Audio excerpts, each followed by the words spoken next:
every one of us becomes elderly, but not every one of us becomes an elder. And I feel like, just the biological imperative of getting older does not make us wiser, does not make us stronger, does not make us kinder, does not help us settle into who God made us to be.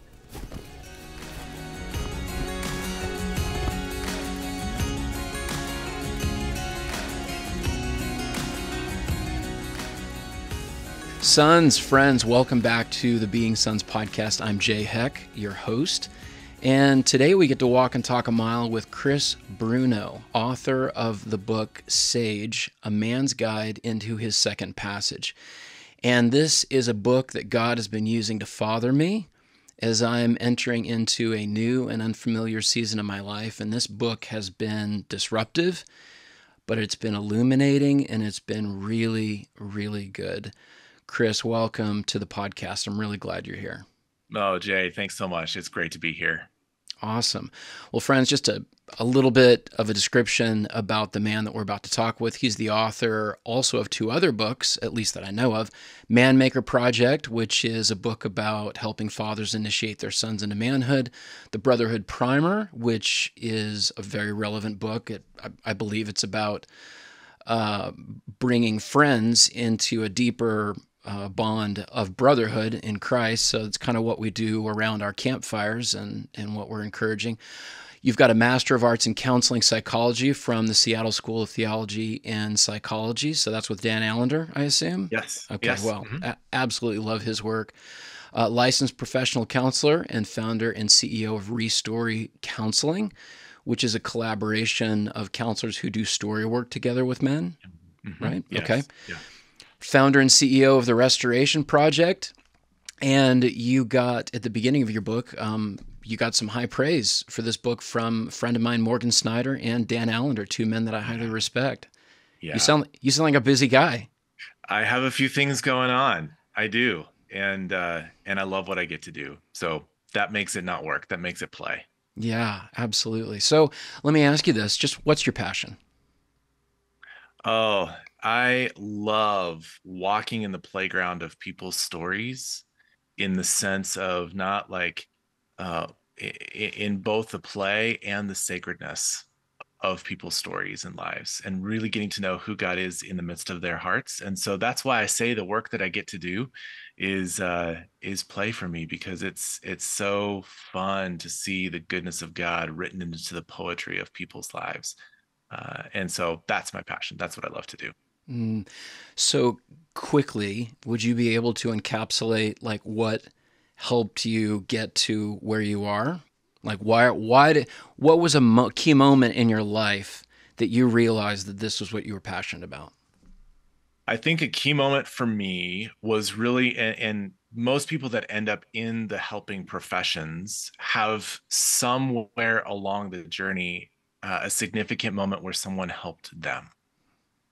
And I will say that without going into the full story, it was mostly through authors who helped me. I was living overseas in the Middle East. I was in ministry.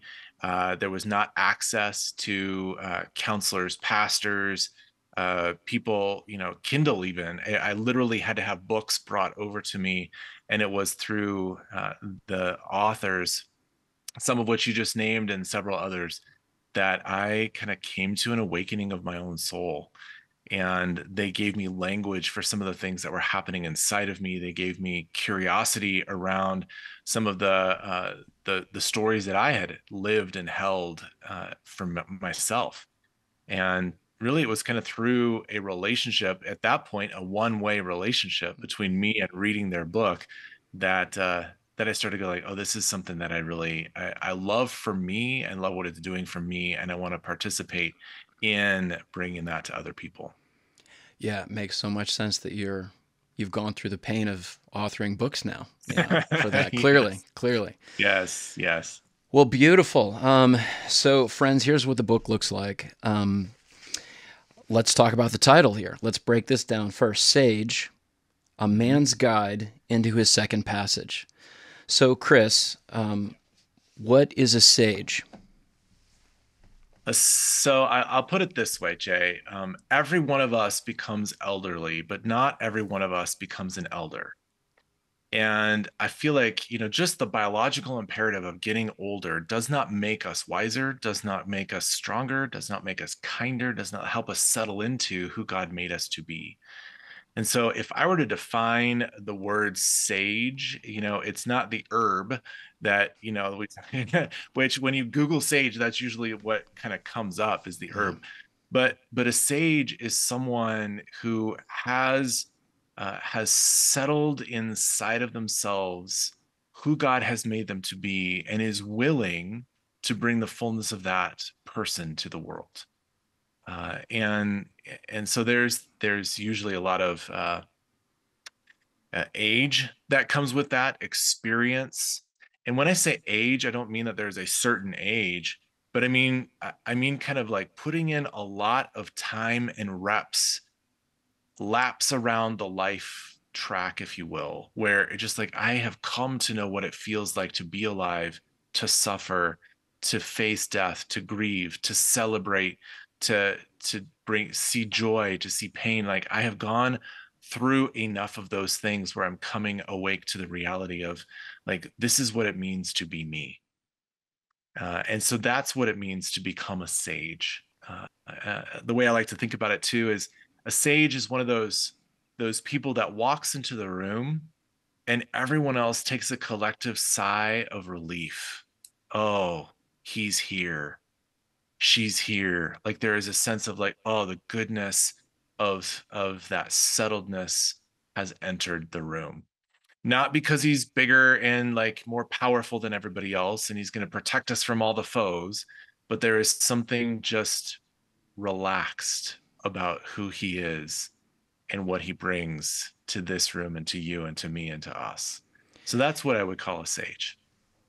Your description reminds me of Paul describing the position of his heart in prison. For I've learned the secret to being content, whether well fed or hungry, whether thirsty, you know, whether there's a roof over my head or not. Yeah, that is a scripture that in my line of work and also just in my journey in the last several years, that has been hailed as the invitation of the masculine journey itself is to ultimately get to that point of the sage. And I confess, at my age, I'm still wrestling with being content where I am right now. So this book is it's illuminating, like I said earlier. So why are there? Would you agree with me that there are very few sages in the world right now, or at least in our culture? Oh, yeah, absolutely. I would agree with you. Okay, so what do you attribute that to? Why are there so few that have become settled and mature and bring that peace and presence when they come into a room? I think there's a lot of reasons for that. So I think there's some personal reasons, but I also think there's some like sociological reasons. I think there's some economical reasons for that. I think mostly as you talk about the masculine journey, I think the number one reason is that we have forgotten that is part of the journey. It's almost like we have this idea that once we become a man, that is what we are until we die, is a man. And, we might have some awareness of some stages of a man's life: boyhood, adolescence, young adulthood, and then stepping into man. But we forget that there is another stage after that, another season of life after living life as a man, which is what I would call the season of the sage. And so not having any orientation to that being part of the journey is really, in my mind, number one. uh, Ancient cultures had this.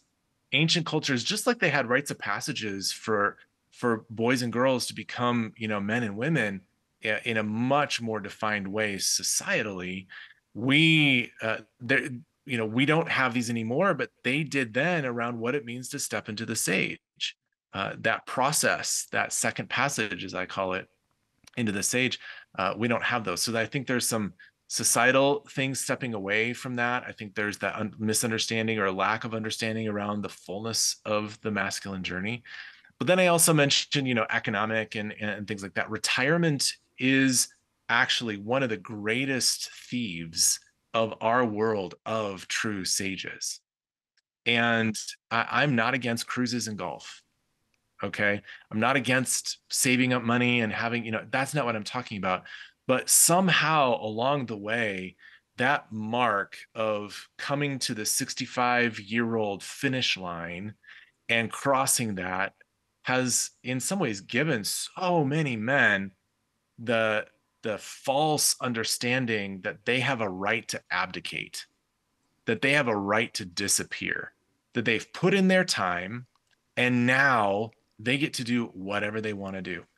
And I love, like I said, cruises and golf and play and doing all those kinds of things and travel, whatever you want to do with the freedom that you're no longer bound to a job or to a home or whatever. That's all great. But your person is what we need more of. We need your presence, we need your person. And so I feel like retirement, and over the course really of the last 150 years or so, that has become something that has stolen away so many of our sages, because replacing the idea of becoming a sage with the idea of becoming retired, I think we've kind of lost our way to really what God's intention is for us in that.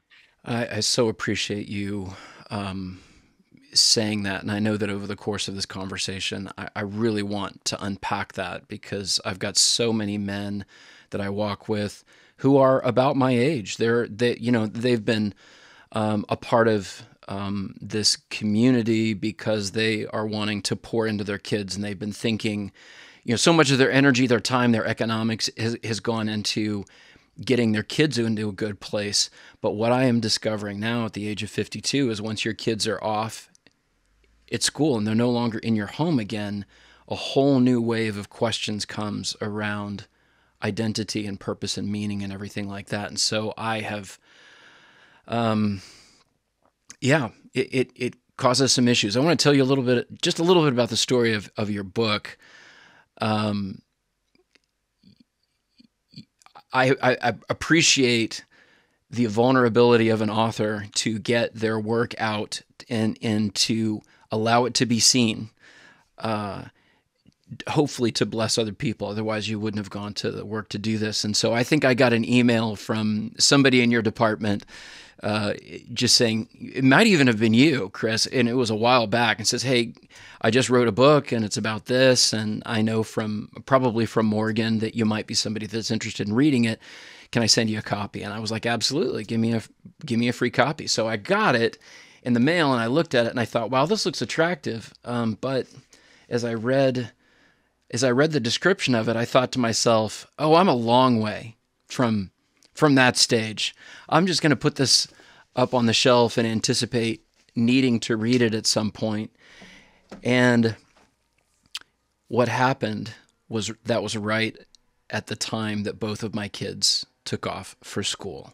And so I needed some time to be aware of the fears and the confusion and the lack of clarity and the disruption, and I'll just call the fatherless places in me, to come to the surface and just to wrestle with it for a while. And every time I'd sit down, and right there next to my Bible where I read in the morning is this book. And one day I thought maybe I should read it. Read the first chapter, and boom, the timing was just so perfect for me. And,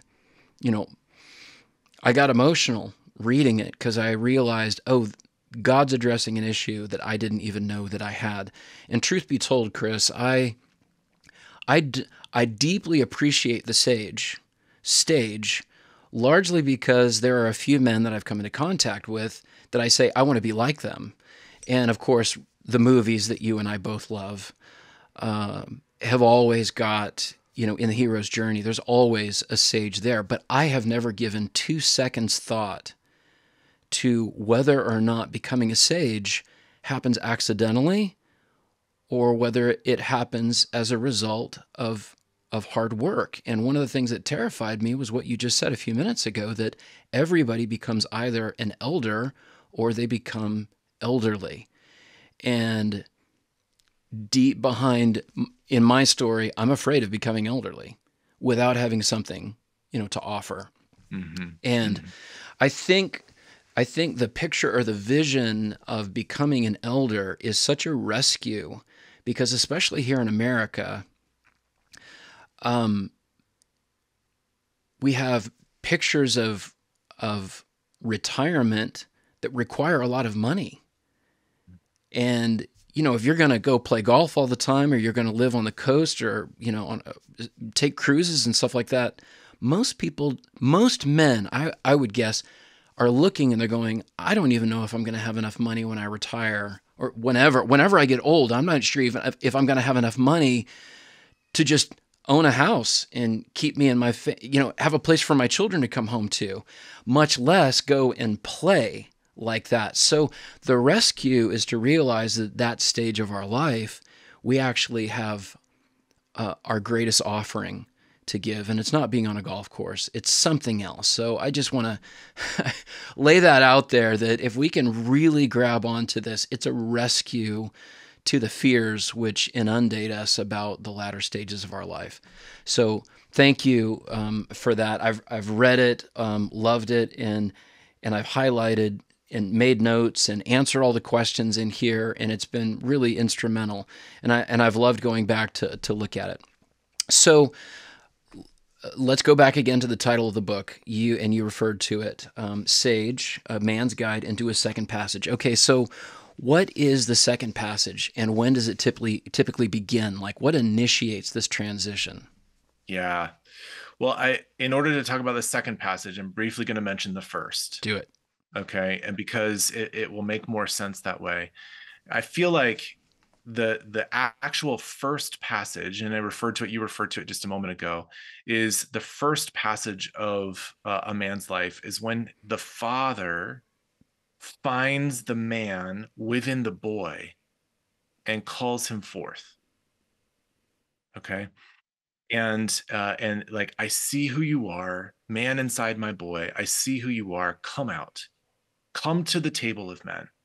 And obviously, another book about that writes a passage and all that, which is a whole other conversation, which we also don't have in our society well enough, really, to help boys transition into manhood. But if that is the first passage, the second passage is where that man then finds the boy inside of him and he brings him home. So it is this sense of like the fullness, as I mentioned earlier. The second passage is coming into the fullness, the full reintegration of all of who you were designed to be. And all of those parts of you, boys, young men, men inside of you that still exist as a 52-year-old, as a 50-year-old, as a 60-year-old, as a 30-year-old. They're still inside of us. But are they actually welcome inside of us? Do they have a place to live inside of us in the fullness of who God made them to be, in their brokenness and in their glory? Like, what would it be like for us to fully reintegrate ourselves in that intentional passage to become a sage where he no longer has anything to prove? He no longer has parts of him that he's cast off in exile. He no longer has parts of him that remain buried in the backyard out of shame. He no longer has parts of him that he feels disgusted by or embarrassed by.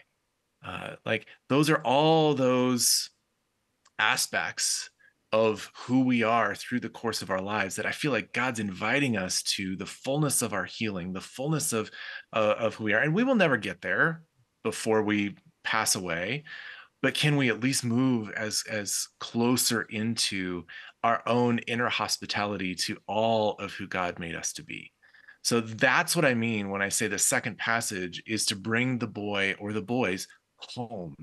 Can Jay come home to himself in such a way that he is able to bring his presence to the world? I think, a lot of your talk about guys that are fearful about retirement and having funds, the greatest legacy that we can leave is not an inheritance of wealth. The greatest thing that we can leave is the inheritance of our presence. And you go to some of those movies and even biblical passages and all that, these sages had actually very little. You just mentioned Paul. He's in a prison cell. He doesn't have, but the fullness of the settled contentment that he has inside of him and what he's able to do from that prison cell just through some letters is world transforming. How could it be that could we also have something like that available to us? So that's where what I mean by the second passage is it's coming back to, and I want to hold the reality that it is a passage, maybe more like a passageway than it is a I was not a sage and now I am. There is some stepping through onto another path that will exist for the rest of our lives. So it's stepping onto the path. That is the passage. Mm-hmm. Yeah, so you started with it. I want to read the way that you wrote it in the book here, just because, Yeah. guys, because you repeat this throughout the book, and I appreciated that you kept coming back to it, because it really takes some time to wrap your mind and your heart around this. Okay, so guys, what he wrote here is, if the task of the first passage is to find the man within the boy and call him forth, the task of the second passage is to find the boy within the man and bring him home. I wonder if Jesus experienced that as well. I know he lived a shortened life, but that God would initiate him over the course of, I don't know, the first half of his life, and then for him to be coming to the end and needing the Father again, almost as a welcome home. I recall, of course, he went to the Mount of Transfiguration, and he heard those words that began his earthly ministry. This is my son with whom I'm well pleased. And at the end, he says the same thing again, almost as if to say, it's time for you to turn around and begin your journey back home to me. Isn't it interesting that Jesus had two rites of passages? Yeah. That mirrored one another. Yeah. And that opened something new for him and then opened something new again. Yeah. So, okay. So I'm just going to ask Jesus, would you give all of us who are listening to this conversation a vision for this second passage here? A vision. Without a vision, the people cast off restraint. We perish, and we do not want that, God. We ask that you would make us the men who would bring the full portion of the offering that you brought us to bring to the world in this last season of our earthly work here, and that you would prepare us to be with you and to reign forever. So yes, Jesus, yes.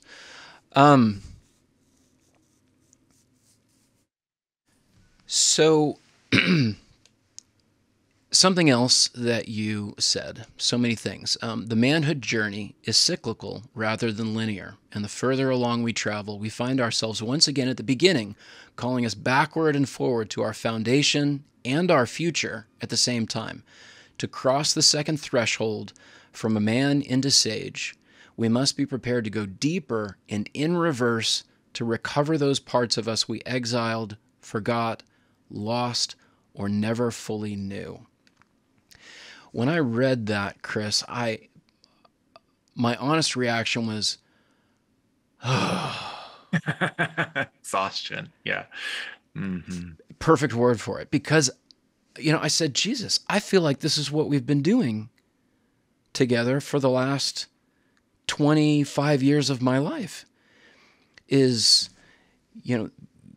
receiving your healing from the wounds and exchanging the false self for the true self.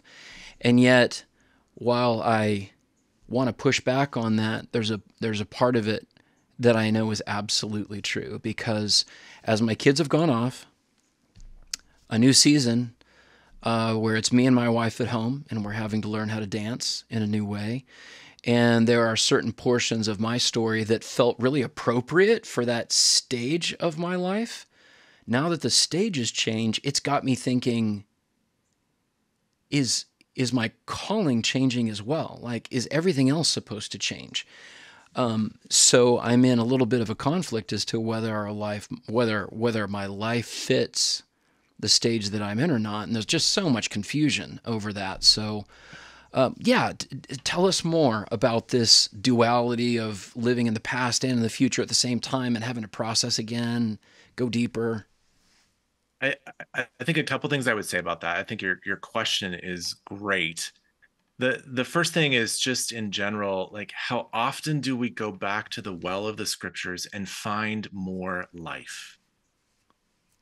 And a passage, a concept, a scripture, a character in the biblical narrative may be super familiar, and we've studied deeply over the course of the time of our walk with God, and yet I can still come back to this same passage, and the Spirit of God just opens up this living, breathing word in order to reveal more of Himself yet again. And I find that just similar to the journey that you're talking about, that uh, healing happens and more healing is always possible.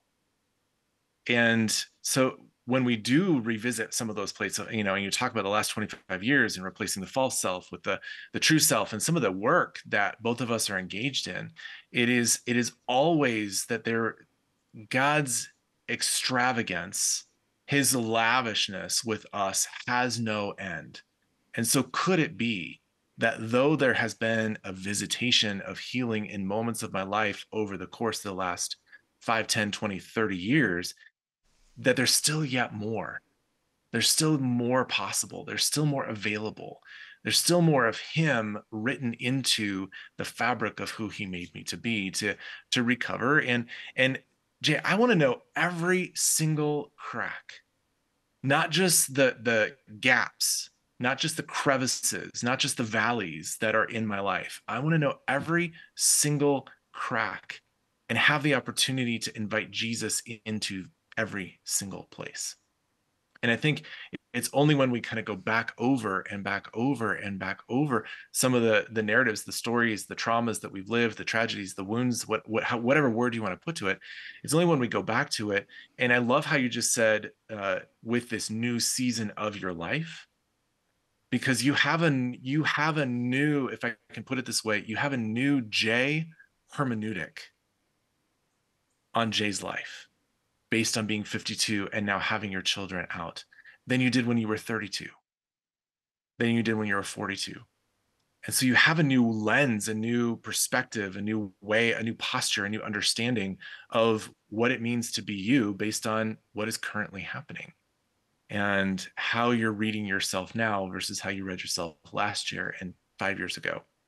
So that's where as I long to become the man that I am becoming in the future, I have to spend time revisiting and maybe visiting for the first time or revisiting for the thousandth time the places where God has already invited me to consider I need him. I am in need of Jesus's presence so that I can continue to become more.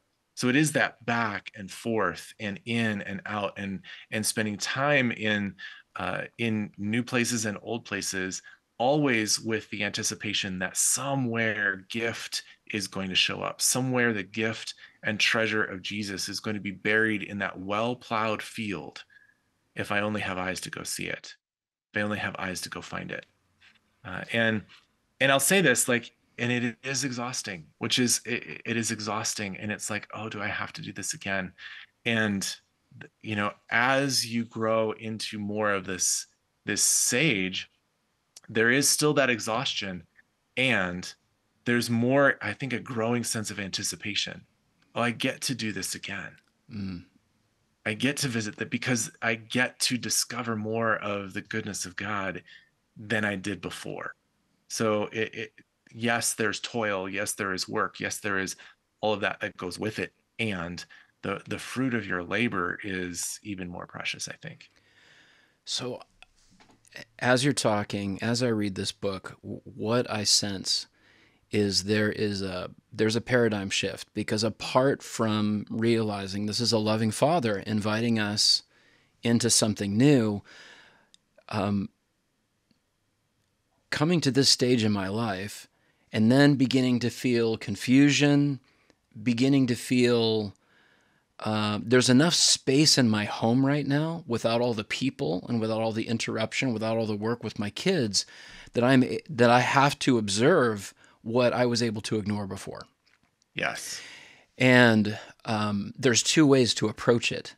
And what this is helping me do is move from a very unkind reaction to it to a kind response to it.